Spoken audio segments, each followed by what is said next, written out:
سرخط خبرهای مهم: جوانی تاجیکی متهم به تروریسم را از آلمان به تاجیکستان فرستادند. اتهام مادورو و همسرش در یکی از دادگاه‌های نیویورک بررسی می‌شوند.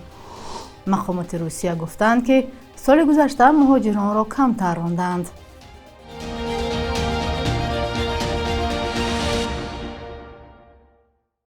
روزتان بخیر باشد بیننده‌های گرامی. تازه‌ترین خبرهای تاجیکستان و جهان را در برنامه نویدی بامدادی برایتان تقدیم می‌نماییم. امروز دوشنبه 5 ینور است. مقامات انتظامی آلمان میگویند یک جوان 21 ساله تاجیک را که با گمان طرح‌ریزی حمله در شهر ماگدبورگ دستگیر شد، روز 4 ینور به تاجیکستان بازپس فرستادند. خبرگزاری آلمان با تکیه به پلیس سرزمین ساکسونی آنهالت نوشت که جوان 21 ساله روز شنبه تحت نظارت مقامات آلمان را ترک کرد.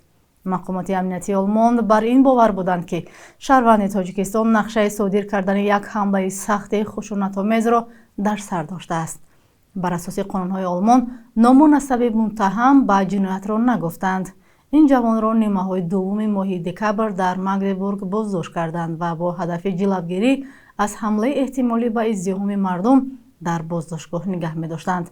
مفتشان آلمانی گفتند که نقشه‌های احتمالی او دارای انگیزه‌های اسلامگرایی افراطی بودند. این شهروند تاجیکستان ماه ایون سال 2024 با روادید وارد آلمان شده است. او در نامه خود برای درخواست نوشته است که برای شرکت در برنامه آوپر یا دستیاری خانواده می رود و به زبان و فرهنگ آلمانی توجه دارد. رئیس امور داخلی ساکسونی آنهالت گفته است که دیگر این جوان حق ورود به آلمان را ندارد. رئیس جمهور ونزوئلا نیکولاس مادورو و همسرش سیلیا فلورس روز 5 ینور در یکی از دادگاه‌های فدرالی ایالت نیویورک حاضر و اتهامشان بررسی می شود. در این باره تلویزیونی NBC نیوز و روزنامه The New York Times خبر دادند. جلسه ساعت 12 به وقت محلی تعیین شده است. پرونده را دادرس فدرالی الوین هلسترین بررسی خواهد کرد. انتظار می رود که در جلسه اول با مادورو و فلورس رسما با ماده‌های مربوط به قاچاق مواد مخدر، نگهداری سلاح و مواد ترکنده ایبنامه اعلان شود. نیکولاس مادورو رئیس جمهور ونزوئلا روز 3 ینور پس از بازداشت از سوی نیروهای آمریکایی به ایالت نیویورک انتقال یافت و در یک بازداشتگاه قرار دارند. این عملیات غافلگیرانه نظامی آمریکا را عده‌ای از کشورهای جهان از جمله ایران، روسیه و دیگر متحدان این کشور آمریکای جنوبی محکوم کردند، ولی ونزوئلاگی‌های مقیم خارج از آن اظهار خوشحالی می‌کنند.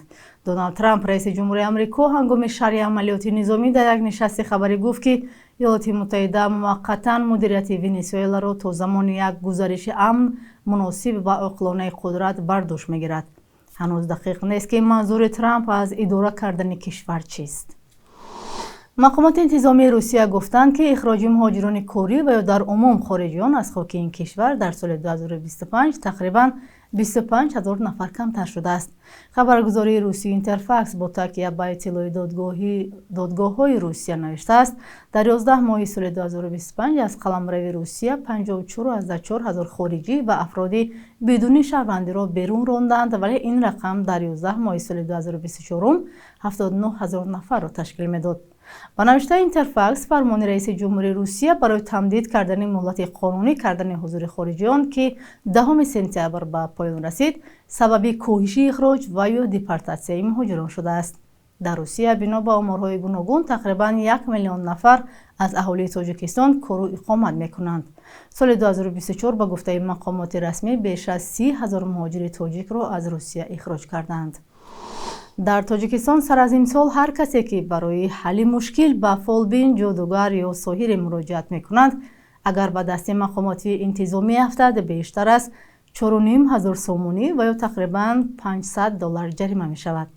مطبوعات دولتی تاجیکستان قانون درباره وارد نمودن علاوه به کودکس حقوق بیانکنی مأموری را نشر کرد که رئیس جمهور امامعلی رحمان آن را روز 17 دکبر به امضا رساند. هر قانون در تاجیکستان پس از نشر در رسانه‌های دولتی حکم اجرا می‌گیرد. مقامات تاجیکستان بارها به ساکنان هشدار دادند که از رفتن به نزد فالبین و جادوگرها خودداری کنند. سال 2024 در تاجیکستان برای فالبینی و سحری جزا تعیین شده بود. از آن زمان تا کنون گناهکاران را برای مشغول شدن به فالبینی و جادوگری جریمه‌های بزرگ می‌بستند و یا از 10 تا 15 شبانه روز پس پنجره و یا حبسی مأموری می‌کردند. در دهه زرکاران ناحیه واسه ولایت ختلان لولیون نه فقط در آبادی محل سهم می‌گیرند بلکه در ایام دعوت به ارتش پیش صفند. اگر پیشتر ساکنان آنها را به طلبندگی و دوری از تحصیل و بیکاری تنقید می‌کردند، حالا مقامات ناحیه می‌گویند که طرز زندگی لولیون یا جوگی‌ها دیگر شده است. محمود جان رحمت‌زاده گزارش می‌دهد.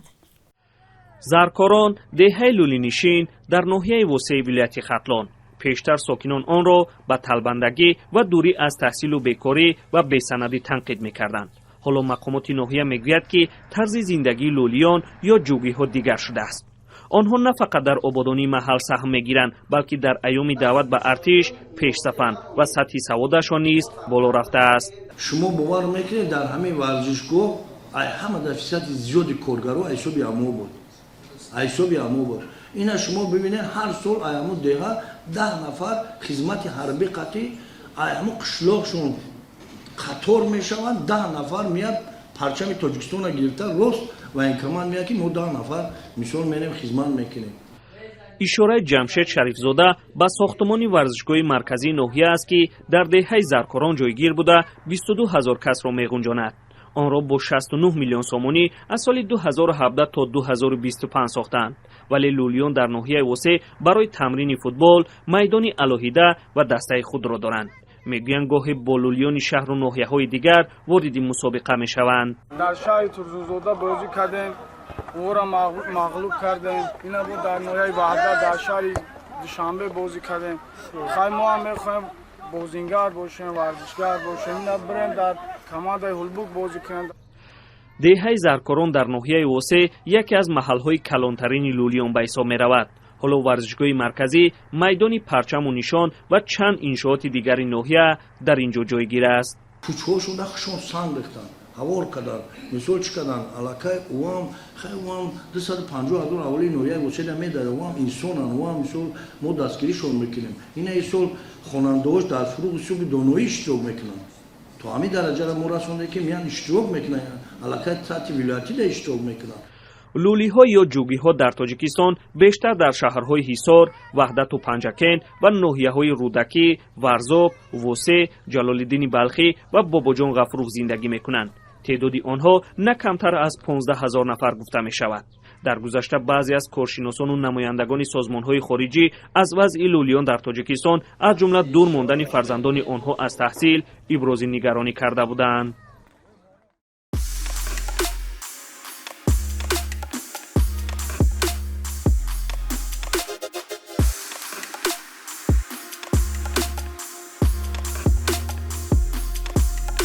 همه چیزی که میخواهند و میخواهید در اینجا هست.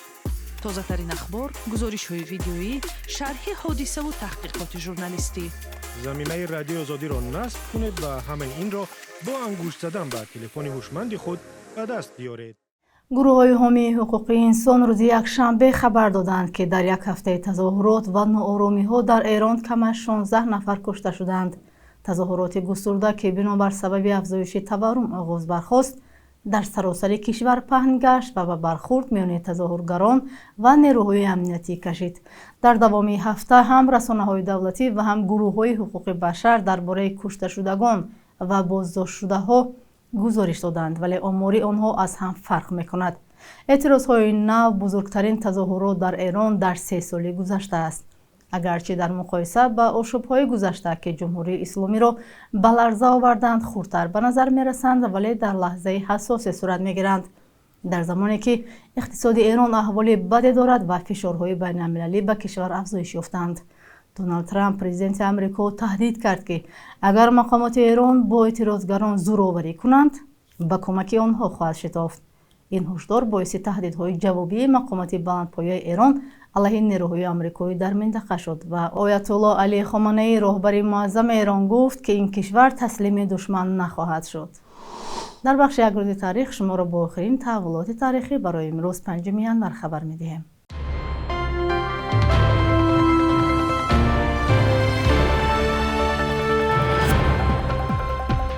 5 январи соли 1991 ҳафтаномаи Курьер Таҷикистан таъсис шуд, ки яке дигар аз нашрияҳои мустақил дар фазои матбуоти Тоҷикистон гардид. ин нашрия ҳар ҳафта ба забони русӣ хабарҳои муҳим ва таҳлили таҳаввулоти кишварро нашр мекард ва баробар бо ин матолиби тафреҳӣ ҳам ба чоп мерасонд. аз аввали январи соли 2015 доштани патенти кор барои коргарони хориҷӣ дар Русия ҳатмӣ шуд. ин санади муҳим иҷозатномаи расмии кор ҳам шинохта мешавад ва танҳо баъди пешпардохти ҳар моҳаи кор иҷозаи кору будубоши расмӣ дар хоки Русияро фароҳам мекунад. арзиши пулии ин санад дар ҳар шаҳру минтақаи Русия фарқ мекунад ва барои муҳоҷирон хароҷоти азиме мебошад. 5 январи соли 1950 нависандаву драматурги тоҷик Муҳаммад Замони Солеҳ таваллуд шудааст.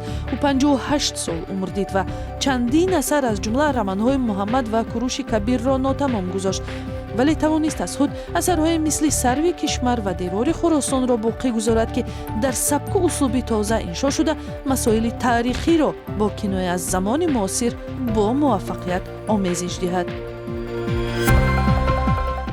بانک ملی صبح امروز قرب اسعار خارجی را چنین تعیین کرده است. 1000 روبل روسی برابر است به 113 سومانی، 100 یورو به 1085 سومانی و 100 دلار 924 سومانی مقرر شده است.